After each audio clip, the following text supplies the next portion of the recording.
அஸ்ஸலாமு அலைக்கும். இது ஒரு கிரிக்கெட் சம்பந்தமான பதிவல்ல. உஸ்மான் ख्वाजा பாகிஸ்தான் வம்சாவளியில் வந்த ஒரு ஆஸ்திரேலியன் கிரிக்கெட்டர் 2 நாளைக்கு முன்னால் இன்டர்நேஷனல் கிரிக்கெட்ல இருந்து தன்னுடைய ரிட்டையர்மெண்ட் அறிவிச்சிருக்கிறார். உஸ்மான் ख्वाजा 2023 டிசம்பர்ல தன்னுடைய காலனில all lives are equal, freedom is a human right என்று சொல்லி அவர் ஒரு ஸ்லோகனை டிஸ்பிளே பண்ணி கொண்டு கிரிக்கெட் ஆடியதுக்காக வேண்டி ஐசிசி இடமிருந்து அவர் ஒரு ரெப்ரிமெண்ட் அவருக்கு கிடைக்குது, ஒரு எச்சரிக்கை ஒன்று அவருக்கு கிடைக்குது. ஏனென்றால் ஐசிசியுடைய க்ளோதிங் அண்ட் எக்யூப்மெண்ட் ரெகுலேஷன்ஸ் அதனுடைய செக்ஷன் G 1.1 சொல்லுது, கிரிக்கெட் வீரர்கள் அதே போல கிரிக்கெட் ஒபிஷியல்ஸ் அவங்க அதாவது பொலிட்டிக்கல், ரிலிஜியஸ் அதே போல ரேஷியல் சம்பந்தமான எதையும் அணியக்கூடாது, எதையும் டிஸ்பிளே பண்ணக்கூடாது, ஸ்லோகன்ஸ் எதையும் அவங்க பதியக்கூடாது என்ற ஒரு தடை இருக்கிறதுனால ஐசிசி இத வன்மையாக கண்டிக்குது. அவர் பல சவால்களுக்கு முகம் கொடுக்கிறார். அந்த நேரத்துல உஸ்மான் ख्वाजा அவர் வாதிட்டது தான், இது ஒரு அரசியல் பதிவல்ல, இது பொலிட்டிக்கல் அல்ல,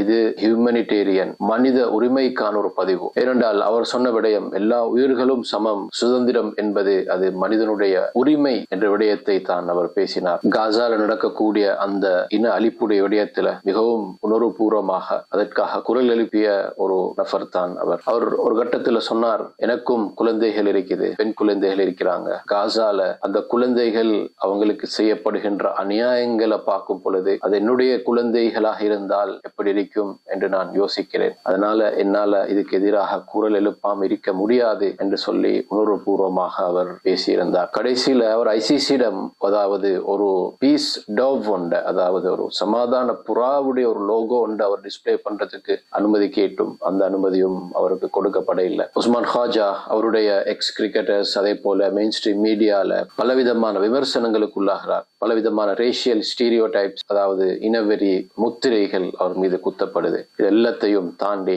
அந்த காசால நடந்த இன அழிப்புக்காக தன்னுடைய முழு கெரியரையும் அவர் அடமானமாக வச்சு ஸ்டேக்ல வச்சு இதற்காக குரல் எழுப்பினார். இந்த இன அழிப்பு இந்த 2 வருடம் இது எத்தனை 100,000 வருடங்கள் போனாலும் வரலாற்றுல பேசப்படும், பதியப்படும். அதுல ரியாக்ட் பண்ணக்கூடிய 90% மத்தியில ஒரு 10% ஒரு உஸ்மான் ख्वाजा போல, ஒரு கிரேட்டா தம்பேக்க போல இப்படியான இன்னும் பல 100,000 பேர் இதற்காக குரல் எழுப்பியவர்கள் அவர்களும் வரலாற்றுடைய பக்கங்களில் நிச்சயம் பதியப்படுவார்கள்.